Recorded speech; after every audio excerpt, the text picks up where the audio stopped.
So, moms, we hope that felt good to you. We love you so. I want to thank Leanna Henry. There are some flower arrangements for the ladies, for mothers on their way out, that she went to a lot of trouble to put together. And really, where are you, Leanna? Thank you so much.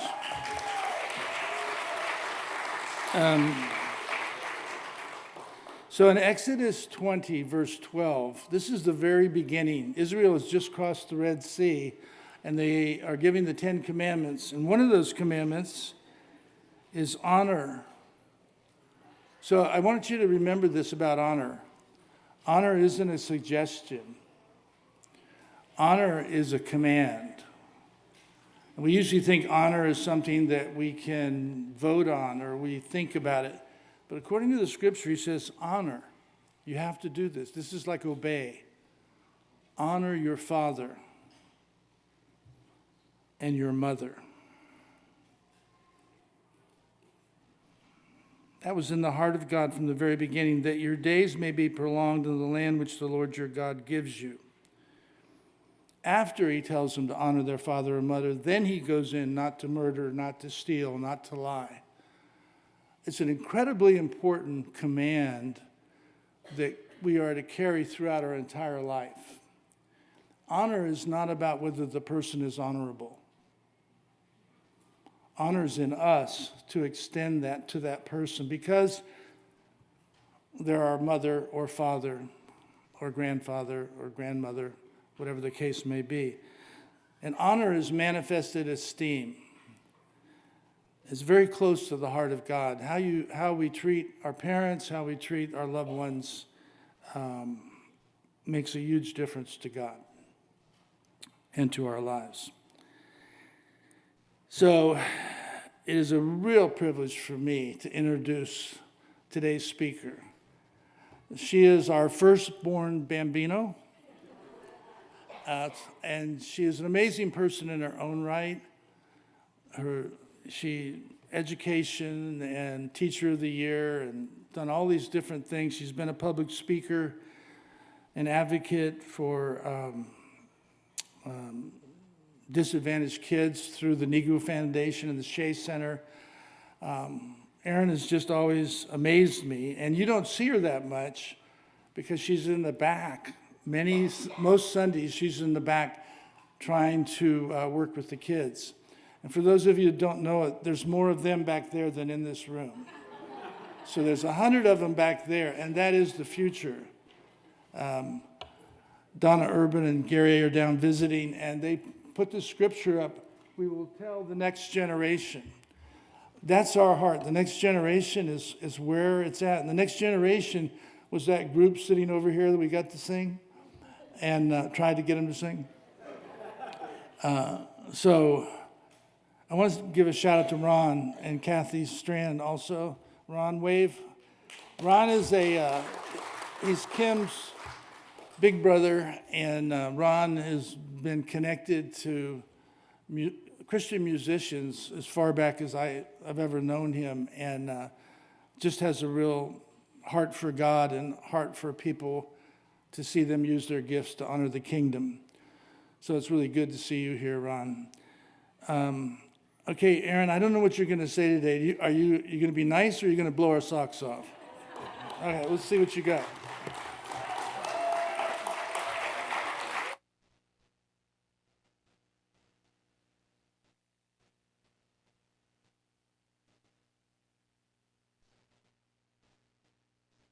Okay, can you hear me? All right. So I said you're going to get a little bit of both today, of whatever my dad just said. So the timing was real off. But I couldn't start before today without looking at the Awesome One family. Love you guys. And we had the privilege of having Steve Wan's Celebration of Life here.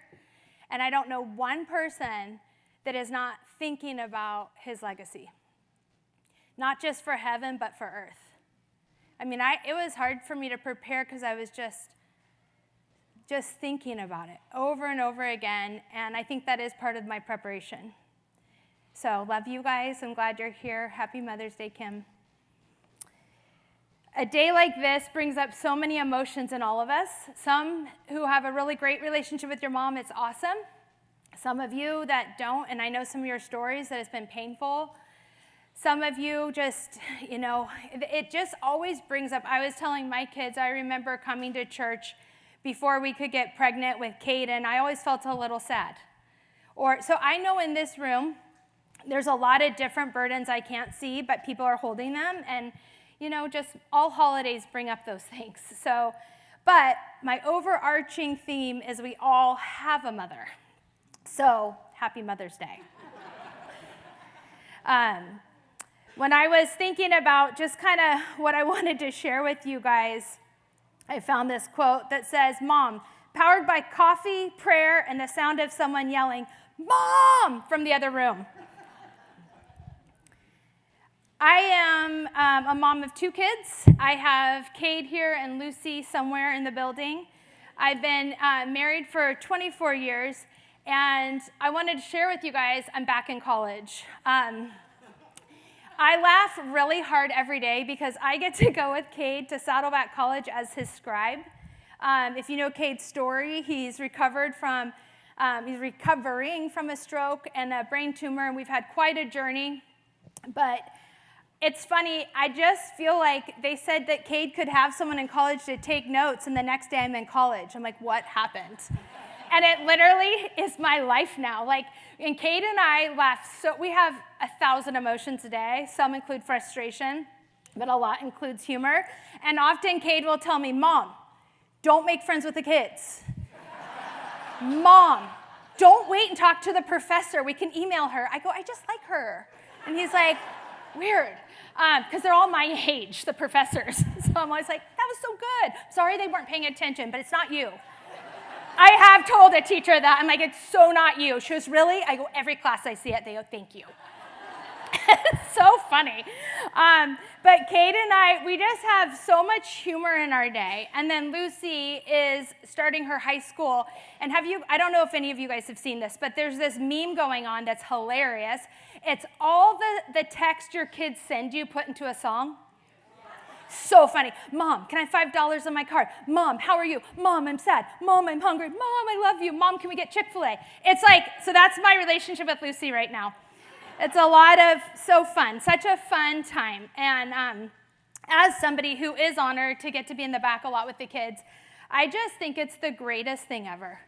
And a lot of you guys maybe have seen this, but in our bulletin,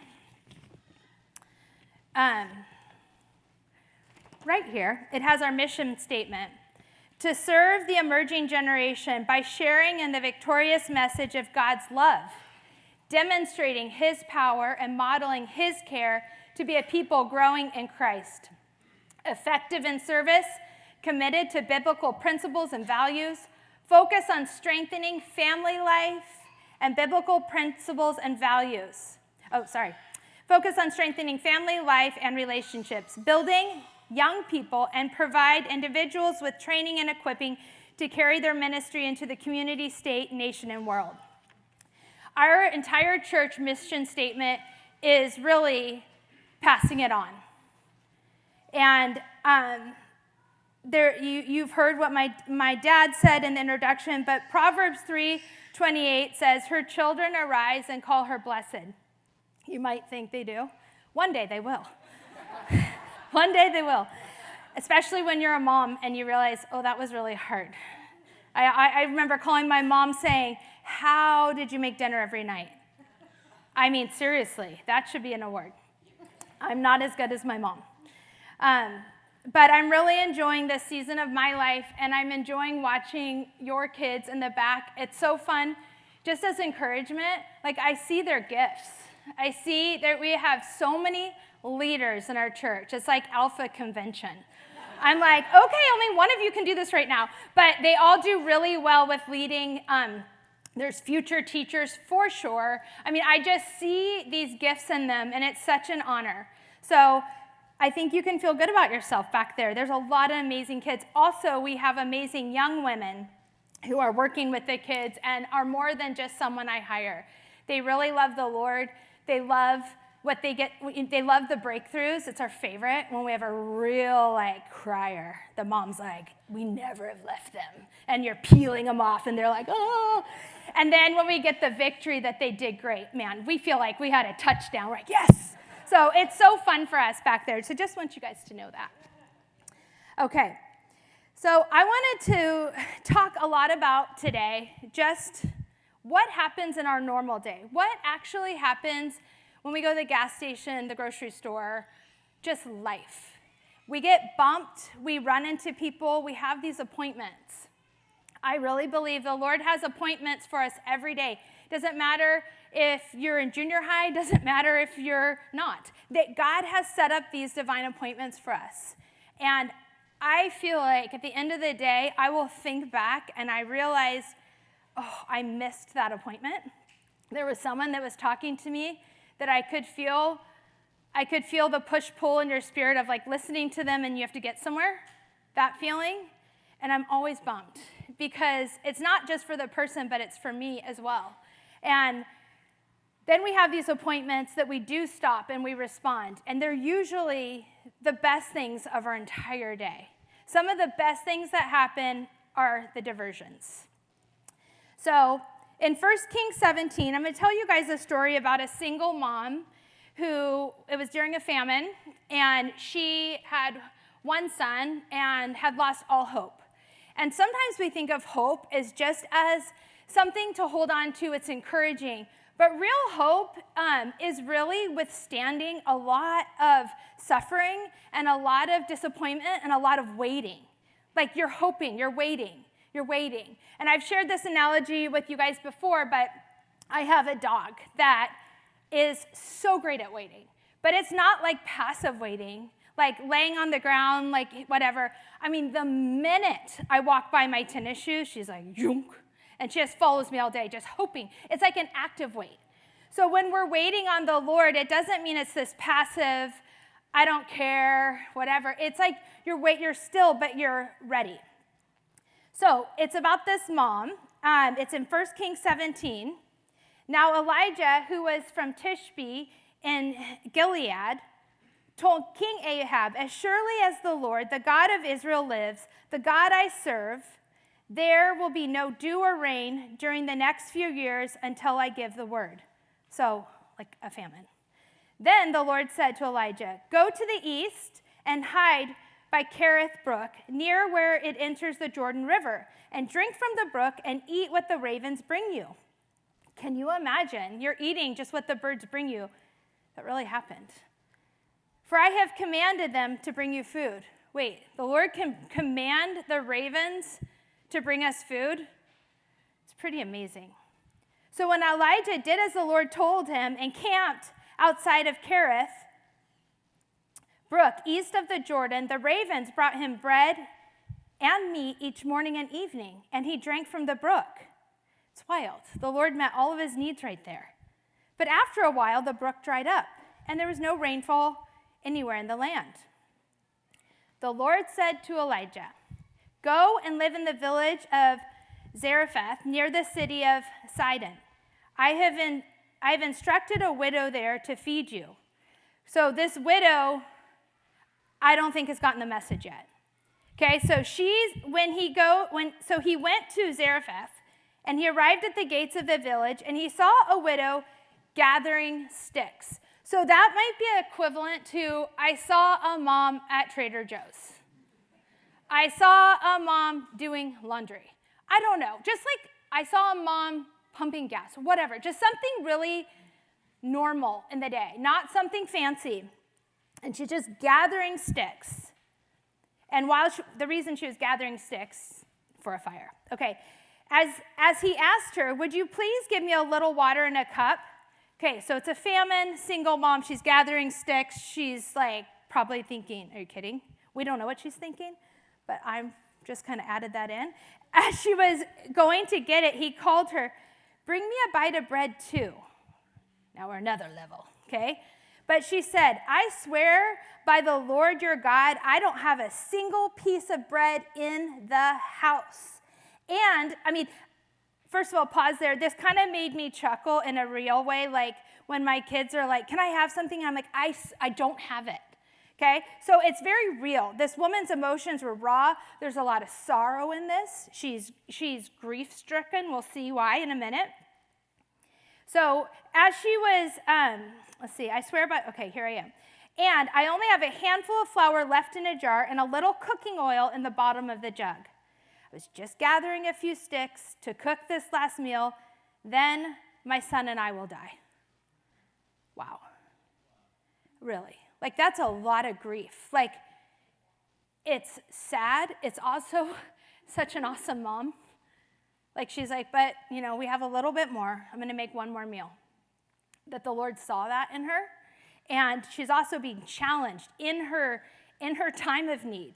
It wasn't like she had a lot. But Elijah said to her, don't be afraid. Go ahead and do just what you've said and make a little bread for me first. Then use what's left over to prepare a meal for yourself and your son. For this is what the Lord, the God of Israel, says. There will always be flour and olive oil left in your containers until the time when the Lord sends rain and the crops go again. So here she has a little bit of crisis of belief. Like, okay, I'm gathering sticks. This guy I don't know came, asked me to make bread. I don't even have bread. And he said, use what you have, bring me some, and it won't go out. It's like that moment when the Lord challenges us, but we don't really quite have faith for it. We're like, I don't know what I'm going to do. Okay, so she stepped out in it, and she did as Elijah said, and she and Elijah and her family continued to eat for many days.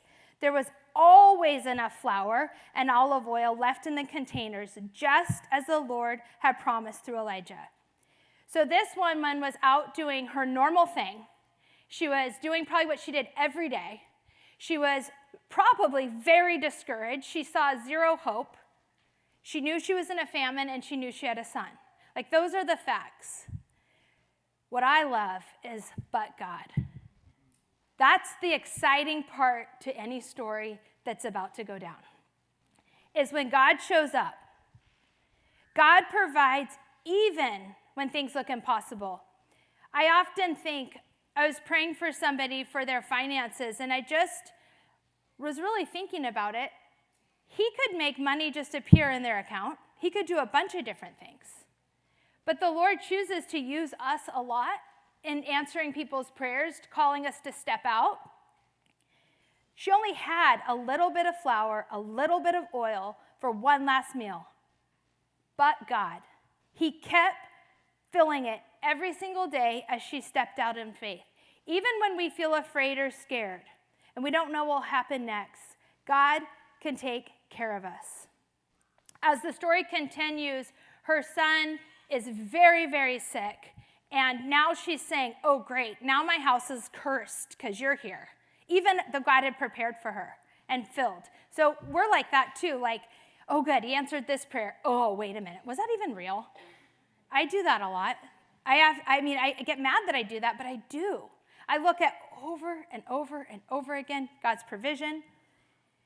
So Elijah took the boy upstairs to where he was, and it says he laid on him and prayed over him and prayed over him and prayed over him, and life returned, and the whole family returned to faith. It's like the Lord meets us not always just in our greatest times, but also in our hardest times. It's so much clearer in a really dark hallway when you have a flashlight. But that flashlight could be on all the time, but when it's really dark, we see it brighter. Elijah asked the widow to feed him first, which sounds crazy because she barely had enough. But trusting in God anyways. Sometimes surrendering means stepping out in faith and trusting in an unknown God to do known things. God sees us. One of the things I've been telling our 4th through 6th grade class is that to really think about the fact that it's crazy to me that no two snowflakes are the same. I mean, we can go, oh, that sounds kind of cheesy. It's true. It's crazy, right? I mean, that's wild. No two fingerprints are the same, which led to a big discussion about not committing crimes with my kids. They will find you. How? Well, they will.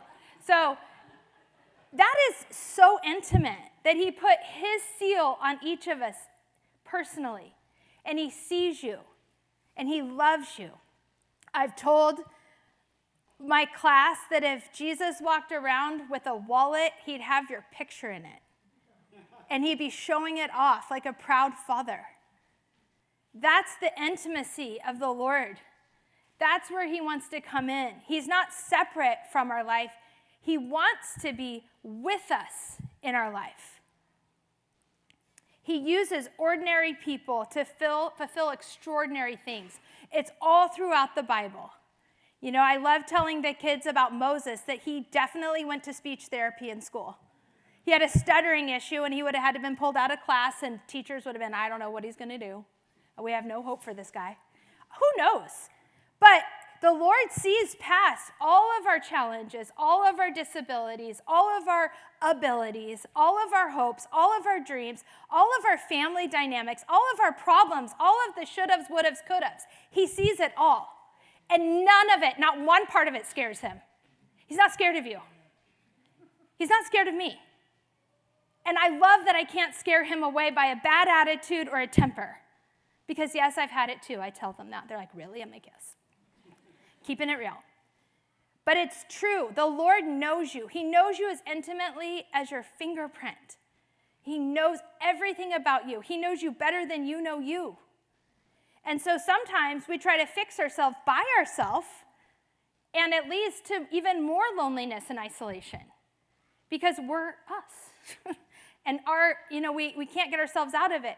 But if this woman, which I'm thinking about myself, would have said, no, I don't want that, go away, I don't feel safe, whatever, her entire life would have changed.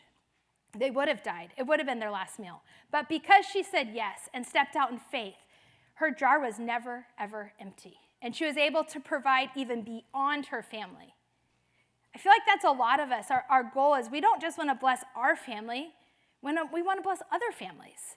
But sometimes we feel so strapped, right, financially, or maybe like I don't have the house to do it, or I don't have the car to do it, or I don't have the friends to do it, that we just stay just us. And it's vulnerable. And I remember a feeling of that I've never had felt before. Our journey with Cade's brain tumor.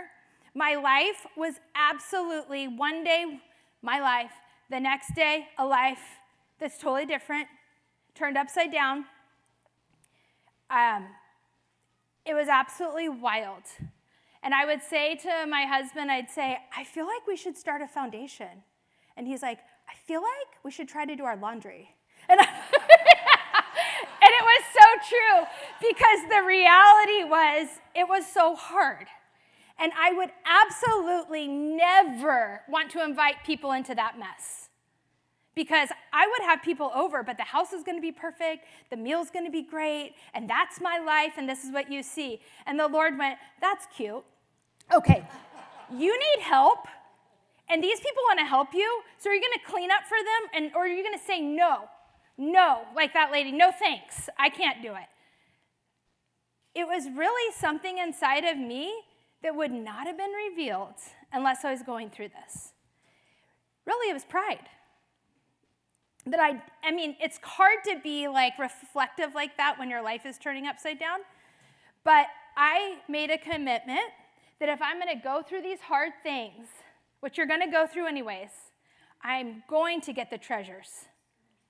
I am not just going through hard things to go through hard things. Absolutely not. I'm going to get the treasures, and I can't go to get these treasures unless I'm willing to go to these hard places that I'm going anyways. So, like this woman, I had neighbors that said, hi, can I come in and bring you a dinner? And I was like, oh, that's okay. And then I'm like, yes, that'd be great. Then I had another friend said, hi, can I help you do laundry? And I know she's thinking I have a cute little laundry basket. If you could just do that, that'd be great. We're all caught up. I was like, oh, Lord, not that. And she's like, yeah, I'd love to come in, and I don't care. She came in and helped me with my laundry. She saw the crud. It makes me cry now. Because no other way would I have been. I needed so much help like this woman, but I didn't want the help so much like this woman. But what it did is it gave me life and it gave me community. And I was allowing them to love me in a way I needed it, just like this woman. I remember my neighbor, I don't know if Jenny Ward's here, she was my neighbor, and they were like so sweet and so kind and would just come in and love without really, it's really easy to be judgmental in situations. And I really learned from them how they loved me. Just my neighbors. It was like I had wanted to reach my neighborhood for so long. Mike and I used to do prayer walks around. We invited people to VBS, and I'm like, we seem like freaks. I'm like, hi, bring your children to us. Like, it just felt weird. And so, but we lived on this street for 18 years, and we would walk. And it was two things. Cade recovering from a stroke, walking around, people were watching. I didn't even know. The second thing was during COVID, Lucy doing 4 laps every morning to get her energy out, and they said it was the best moment of their day because she was laughing and smiling, dragging our dog with her. And it's like, it's the real stuff. Do you see what I'm saying? It wasn't like a moment of like, this is the best moment of my life. No, it was like the hard moments, the simple moments, letting someone help you. It was hard. And so I was thinking about this woman in that moment. You know, she could have been like, well, I don't have your bed. I don't have a bed for you. I don't have space for you. All the things. But when we allow people really in a vulnerable way into our lives, and it's the right person, it can change our lives. And it blesses that person to be able to help and carry your burden with you. So, small things can become really big blessings. A little flour and oil became a feast for days. God can use the smallest things. When you act out of obedience, when you step out, when you say yes, when you're fighting, when it's a pride thing and you're like, oh, I need it, and you step out and say yes, that obedience blesses God. Moms often keep filling even when they feel like they're done, like this woman. They just keep going. God took care of the widow because she trusted him. It reminds us that God loves us, he sees us, he provides for us, even when things seem impossible. So as we sit here this morning, just ask yourself, how do I respond when I get caught off guard? When that person shows up at your door, when you see an old friend, when there's a conversation wherever you are, how do we respond? Because what gets bumped out of us in those moments kind of shows us where our heart is. It's like an oil check of our heart. We're thinking we're doing great, and we're like, ooh, time for an oil change. How do I react when I get interrupted? Am I kind? Am I patient? And am I aware? Or am I like, thanks, got to get going? And it's even worse when we're